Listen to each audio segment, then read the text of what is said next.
Dahil ngayon po ay month of February, ito po yung buwan ng mga puso. So sa lahat ng mga nagmamahal, sa lahat po ng mga in love, sa lahat ng mga couple, sa lahat ng may mga karelasyon, Happy Hearts Day.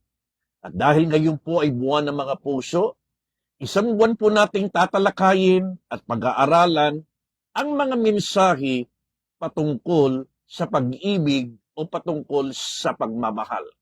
Ang ating tema po ngayong month of February ay pinamagatan ko pong Love in Action.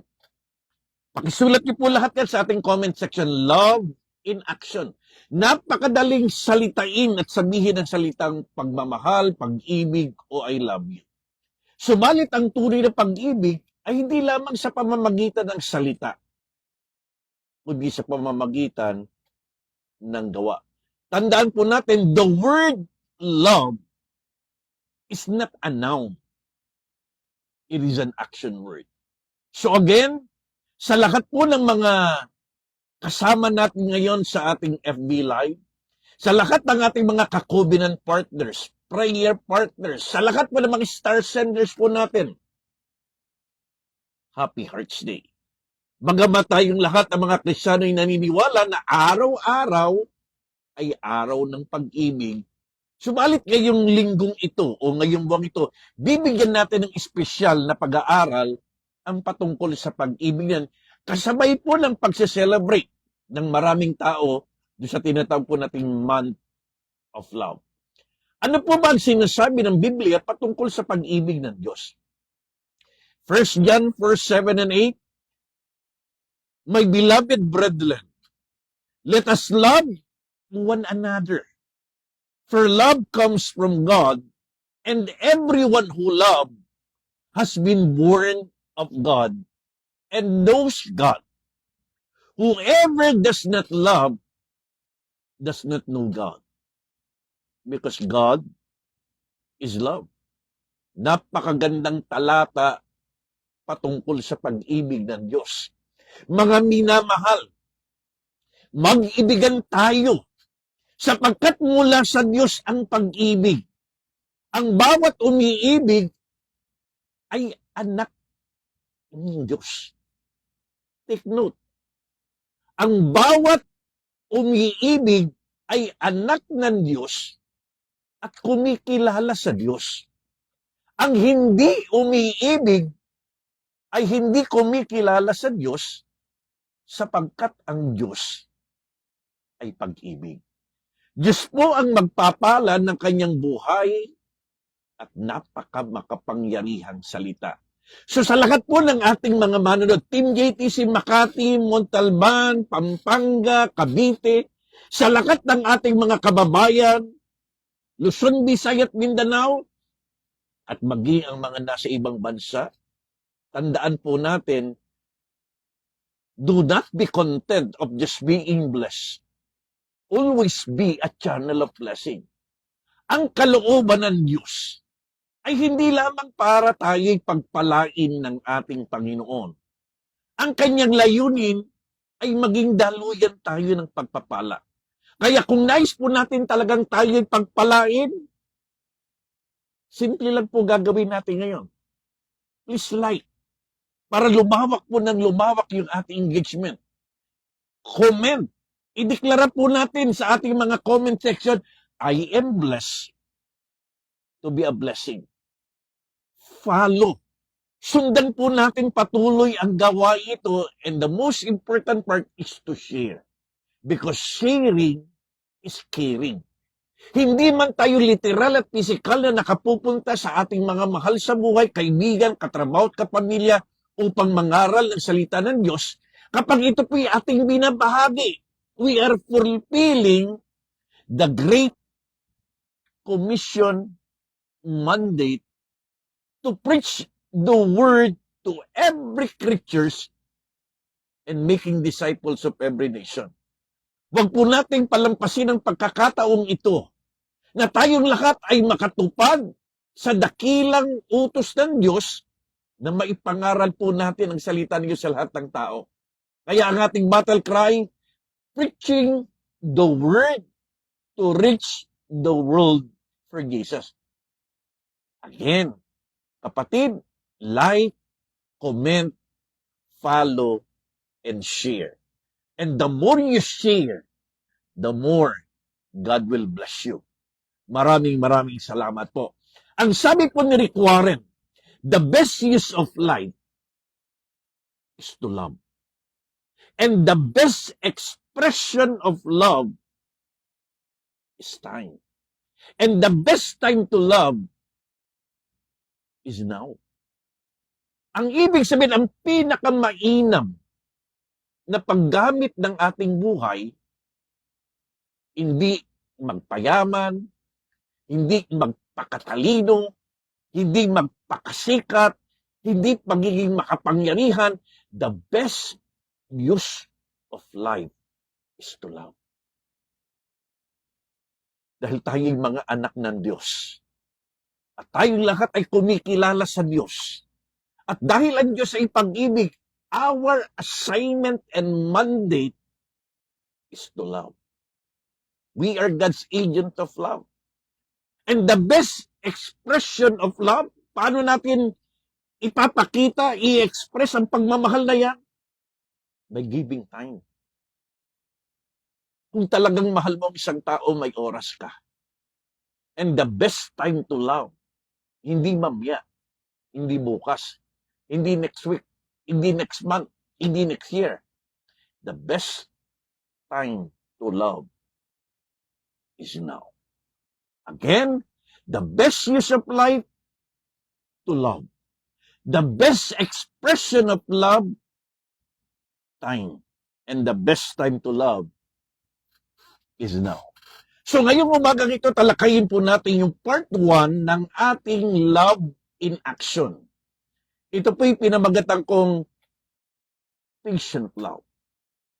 Love in action means patient love. Ano ibig sabihin ng patient love? It is the love that lasts forever. So we are called to endure and to love that will last forever. Anong sabi po ng salita ng Diyos doon sa tinatawag nating patient love? Again, ang unang katangian ng tinatawag nating love in action is patient. Ano sa Tagalog ang patient? Matyaga. 1 Corinthians chapter 13 verse 4. Love is patient. Love is kind. It does not envy. It does not boast. It is not proud. At ang sabi ng verse 8, love never fails. Ang tinutukoy na love never fails ay yung tinutukoy natin sa unang patient kind of love. Sa Tagalog, ang pag-ibig ay matyaga, magandang loob, hindi mainggitin, hindi mayabang, at hindi mapagmataas man. Kaya ang pag-ibig ay walang katupusan at hindi mabibigo. Kapag pinag-uusapan po natin yung salitang patient love, the first characteristic of a love in action, it is patient. It is one of the greatest virtues in the Bible. Ang salitang pag-ibig o yung salitang love is one of the greatest virtues in the Bible. But true love requires patience. Isa sa pinakamagandang katangian na dapat tinataglay nating lahat ayon sa salita ng Diyos ay ang pagiging mapagmahal. Subalit ang tunay na pagmamahal ay matyaga. Pag sinabi natin patient sa salitang Griego, ang ibig sabihin niyan, long-tempered, that endures without giving up. Ang pag-ibig na matyaga ay matiisin. Mahaba ang pagtatyaga na kailanman ay hindi po ito sumusuko. So ngayong linggong ito, tatalakayin po natin yung 4 na katangian ng tinatawag nating patient love. The power of patient love. Merong 4 na katangian na tinataglay ang pag-ibig na matyaga. So sa lahat po ng mga nakikinig, nanonood at nag-aaral kasama ng salita ng Diyos ngayong umaga ito, again, note takers are world changers. Kung nais natin maging daan tayo ng pagbabago, isulat po natin ang lahat ng ating mapapakinggan. There are 4 major characteristics of the power of patient love. Number 1, it waits willingly. Number 2, it works without weariness. Number 3, it withstands wrongs. And number 4, it worships wholeheartedly. 4 W's na tinataglay ng katangian ng tinatawag nating the power of patient love. Waits, works, withstand, and worship. So ngayong araw ng Tuesday, talakayin natin yung first 2 characteristic ng power of patient love. O handa na po tayo? Pakinggan po natin ang salita ng Diyos. Number 1, Ecclesiastes chapter 7 verse 8. The end of a matter is better than its beginning. And patience is better than pride. Ang unang katangian na tinatawag nating the power of patient love, number 1, it waits willingly. Ang tunay na patient love, handang maghintay. It waits patiently. It does not rush. Hindi ito nagmamadali, but allows God's timing to unfold. Kaya nga pag sinabi nating pag-ibig o pagmamahal, na ikaw ay umiibig, ikaw ay nagmamahal, it waits willingly. Ang tunay na pag-ibig, ang tunay na pagmamahal ay handang maghintay. Hindi ito nagmamadali. It allows God's timing to unfold. Hinihintay niya yung tamang timing ayon sa kalooban ng Diyos. It embraces the process. Dumadaan ito ng isang tamang proseso.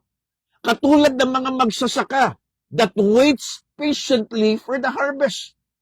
Ang pag-ibig o yung pagmamahal ay tulad ng isang magsasaka na siya po'y naglalaan ng panahon sa pagbubungkal ng lupa, sa pagtatanim, sa pagdidilig, sa pagpapataba, sa pag-aalaga, hanggang sa darating na tamang panahon siya'y aani. So again, ang tunay na pag-ibig o yung tunay na pagmamahal sa lahat ng mga in love ngayon, dahil ngayon ay buwan ng pag-ibig, sa lahat ng mga nagmamahal ngayon, ang tunay na pag-ibig, handang maghintay. Hindi nagmamadali. Hindi ipinipilit. Kung titingnan po natin yung isang example sa Bible, sa Genesis 29 verse 20, si Jacob, nang siya po'y magmahal, nang siya po'y ma-inlove kay Rachel, he waits willingly for 14 years. 14 na taon siyang naghintay.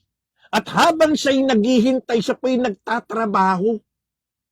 Pinagsisikapan niya, pinagtatrabahuhan niya, pinaglilingkuran niya si Rachel at ang kanyang pamilya. And after 14 years of waiting willingly, nakuha niya si Rachel.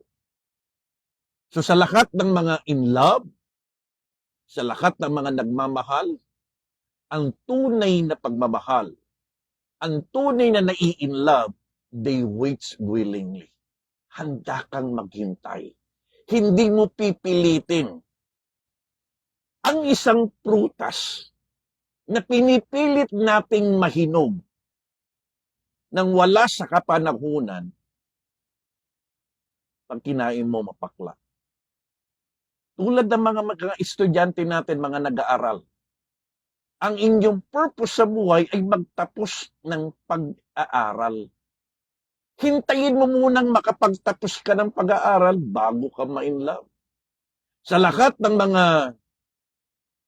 in love ngayong month of February, ang tunay na pag-ibig, they are willing to wait patiently. Tama o may tama? Number 2, patience is not the ability to wait, but the ability to keep the good attitude while we are waiting.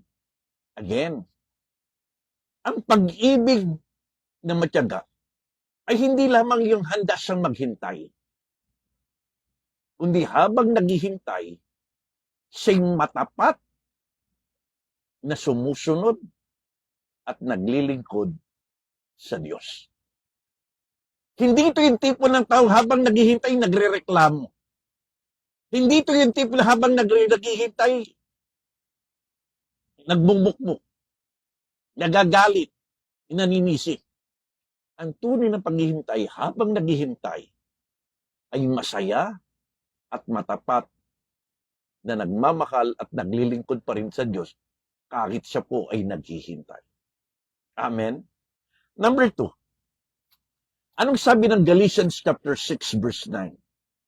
Let us not grow weary in doing good. Huwag daw po tayong magsasawa na gumawa ng mabuti. For at the proper time, we will reap a harvest if we do not give up. Sapagkat sa tamang panahon, lahat tayo ay aani ng sagana kung hindi tayo susuko. The second characteristic of a patient love, take note, it works without weariness. So ang tunay na pag-ibig na tinatawag nating patient love, willing to wait. Pangalawa, patient love, willing to work without weariness. Dahil mahal mo ang isang tao, dahil mahal mo ang trabaho mo, dahil mahal mo ang pag-aaral mo, at dahil mahal mo ang paglilingkod mo sa Diyos, hindi ka lamang handang maghintay. Ang tunay na nagmamahal, handang gumawa. They are willing to work without weariness. It keeps on serving even when it seems unnoticed. Dahil mahal natin ang ating ginagawa, mahal natin ang ating pamilya, mahal natin ang ating mga mahal sa buhay, mahal natin ang ating trabaho, tuloy-tuloy ka lang sa paggawa. Kahit minsan napupuan mong walang nagre-recognize sa'yo, walang pumapansin sa'yo, walang nagpapasalamat sa'yo, dahil mahal mo ang iyong ginagawa, you're willing to work even when it seems unnoticed. Yung bang parang feeling mo na hindi ka man lamang pinasasalamatan. It uses endurance over exhaustion. Na kahit pagod ka na hirap ka na, pawis ka na, gutom ka na, puyat ka na, dahil mahal mo, mas pinipili mong magpatuloy sa pagtatrabaho kaysa magreklamo na magreklamo. It chooses faithfulness over frustration. Kahit marami kang nakikitang hindi maganda. Example lang natin sa mga mag-asawa, sa mga magrelasyon, there is no such thing as perfect wife, perfect husband, perfect couples, perfect wife. Walang perfecto. Marami kang makikita mga frustration. But because love is patient, you're willing to choose faithfulness over frustration. Hindi ka lang naghihintay. You're willing to work dahil mahal mo nga ang iyong ginagawa. It is not measured by fleeting emotion, but consistent commitment. Ang tunay na patient love that is willing to work, hindi po yan dumidepende sa kanyang emosyon. Kasi ang emosyon, pabago-bago. Ang tunay na patient love is always dependent not on their emotions, but on their commitment. Lalo na sa mga mag-aasawa. For better, for worse, in sickness, in health, till death do us part. So ang basihan ng tunay na patient love that is willing to work is not our emotion. Kasi nagbabago nga siya. But it is based on our commitment. Example natin yan, Luke 15 verse 20, ang kwento ng prodigal son, kung paano yung prodigal father, iniwan ng kanyang prodigal son, isang anak na alibugha, nabuhay pa siya, kinuha na yung yaman niya, at nung kinuha niya na yung yaman niya, nilistay, ginamit sa kabunduhan, ginamit sa kanyang mga kalayawan, inubos ang lahat. Sabi nga ng ibang salin, inubos niya sa kasalanan, sa beer house, sa pag-inom, pagsusugal, sa barkada, at nang maubos na lahat ang kanyang kayamanang minana na kinuha sa kanyang magulang, tinalikuran na siya ng lahat ng kanyang barkada at kaibigan. At nung siya humingi ng tulong, walang tumulong. Kaya ang kanyang dinatnan, ang kanyang kinalagyan, nagpakain na lang ng baboy dahil wala na siyang mapasukan. At doon siya natauhan. Naisip niya, sa tahanan ng kanyang ama, mapapalad pa yung mga katulong nila. Dahil yung mga katulong nila, at least may kanya-kanyang quarter, may kanya-kanyang kwarto, higaan at may pagkain. Samantalang siya ay nasa kulungan ng baboy at nakikipag-agawan. Sa mga kanin baboy, may makain lang siya. Kaya siya'y nagising at sabi niya, babalik ako sa aking ama. And to make the long story short, nang siya'y pabalik na, malayo pa lamang sa yung kanyang amang nagmamahal sa kanya, patient kind of love. Since day one, nang siya'y maglayas, ay hinihintay na siyang magbalik.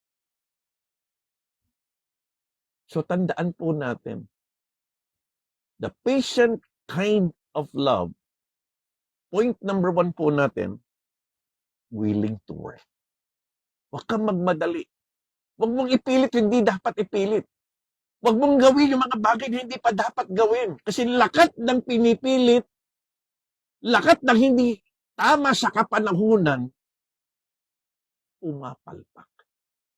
And number 2, you're willing to work without weariness. Ang patient kind of love, handang magtrabaho kahit pagod at hirap na siya. Love is not only something that you feel, it is something that you do.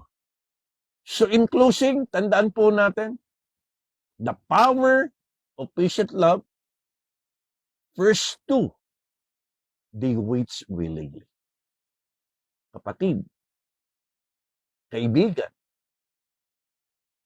kababayan, kung tunay kang nagmamahal, kung tunay kang umiibig, you are willing to wait. Hindi ka magmamadali. Hindi mo ipipilit ang isang bagay na hindi dapat ipilit. Hindi mo dapat gawin ang mga bagay na hindi mo pa dapat gawin. Because they that wait upon the Lord shall renew their strength. Number 2, the patient kind of love is willing to work without weariness. Ang tunay na umiibig, kahit pagod na pagod, hirap na hirap, puyat na puyat, kulang sa tulog, kulang sa gising, dahil mahal mo ang isang bagay, dahil mahal mo ang isang tao, you are willing to work without weariness. Kagaya ng ating Diyos. Dahil tayong lahat ay kanyang sobrang minamahal, handa siyang maghintay sa ating pagbabalik loob sa Diyos. Kahit tayo pasaway na sobrang pasaway, dahil mahal tayo ng Diyos, God is willing to wait. At dahil mahal na mahal tayo ng Diyos, He's willing to work. Pinagpapala pa rin tayo araw-araw. Iniingatan, minamahal, pinagtatagumpay, at ginagabayan. Kaya sa lahat po ng ating mga manonood at mga nakikinig ngayong umagang ito, naghahanap ka ba ng tunay na pag-ibig? Maraming beses ka na bang nasaktan sa pagmamahal? If you are truly seeking and looking for true love, isa lang ang sagot. Lumapit ka sa Diyos. At masusumpungan mo ang tunay na pag-ibig. Kung ikaw ay maraming beses nang nasaktan, sinugatan, na-disappoint, na-discourage, titiyakin ko sa iyo, ang pag-ibig ng Diyos, hindi ka madidisappoint, hindi ka madidiscourage. Sabi nga ng isang pastor, bago mo subukang ma-inlove at magmahal ng tao, ba't hindi mo muna subukan ma-inlove at mahalin ng Diyos? Kapag naranasan mong ma-inlove at magmahal ng Diyos, mauunawaan mo at maiintindihan mo ang tunay na kahulugan ng pag-ibig. Dahil mahal mong isang tao, you're willing to wait. Dahil mahal mong isang tao, you're willing to work. Kaya sa lakat ng mga hindi nagmamahal, naiinip. Sa lakat ng mga hindi tunay nagmamahal, napapagod. Ang tunay na pagmamahal, the power of patient love, handang maghintay dahil mahal mo. Ang tunay na pagmamahal, willing to work dahil mahal mo. Kaya kapatid, kaibigan, ikaw na nanonood, nakikinig ngayon, napapagod ka na ba? Naiinip ka na ba? Nahihirapan ka na ba? Lumapit tayo sa Diyos. At tanggapin natin ang kanyang pag-ibig upang tayong lahat maibigay din natin ang pag-ibig ng Diyos sa mga taong iniibig natin. Sabihin lang natin, Panginoong Hesus, patawad sa lahat ng aking mga pagkakasala. Tinatanggap kita bilang Panginoon Diyos tagapagligtas ng aking buhay, maghari ka. Baguhin mo po ako. At paghangian mo po ako. Punuan at puspusin ng iyong tunay na pag-ibig.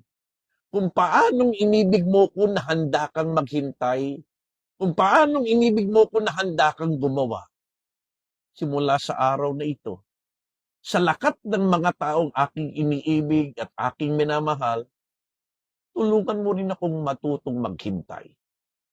At tulungan mo rin akong patuloy na gumawa at hindi napapagod.